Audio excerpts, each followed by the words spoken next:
माँ की खिदमत और जन्नत की बशारत। एक दफा हजरत मूसा अलैहिस्सलाम ने अल्लाह ताला से पूछा, या अल्लाह, जन्नत में मेरा पड़ोसी कौन होगा?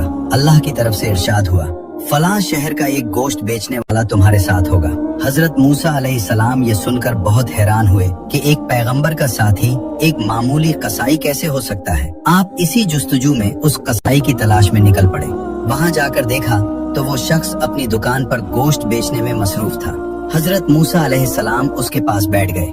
जब उसने अपना काम खत्म किया तो गोश्त का एक टुकड़ा कपड़े में लपेटा और घर की तरफ चल दिया। हजरत मूसा अलैहिस्सलाम भी उसके पीछे चल दिए। उसके बारे में मजीद जानने के लिए उसके घर बतौर मेहमान जाने की इजाजत मांगी, जो उसने खुशी से दे दी। घर पहुंचकर कस्साब ने सबसे पहले वो गोश्त पकाया, फिर रोटी पकाकर उसके छोटे छोटे टुकड़े शोरबे में नरम किए ताकि वो बिल्कुल मुलायम हो जाएं। फिर वो दूसरे कमरे में गया जहाँ एक बूढ़ी और कमजोर खातून बिस्तर पर लेटी हुई थी।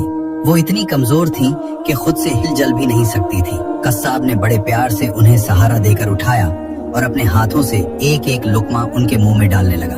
वो तब तक नहीं हटा जब तक माँ का पेट नहीं भर गया। फिर उसने माँ का मुंह साफ किया और उन्हें वापस लिटा दिया। उस वक्त बूढ़ी माँ ने कस्साब के कान में कुछ कहा, जिसे सुनकर कस्साब मुस्कुरा दिया और कमरे से बाहर आ गया। हजरत मूसा अलैहिस्सलाम ये सब खामोशी से देख रहे थे। आपने पूछा, ए अल्लाह के बंदे, ये बूढ़ी औरत कौन है और उसने तुम्हारे कान में ऐसा क्या कहा जिस पर तुम मुस्कुरा दिए? कस्साब बोला, ये मेरी माँ है।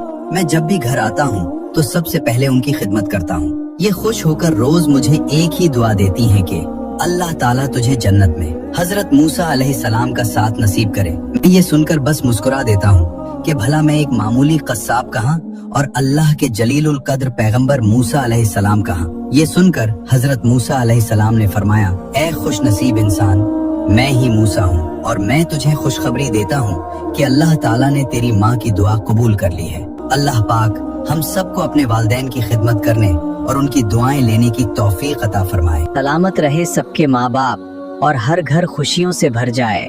आमीन।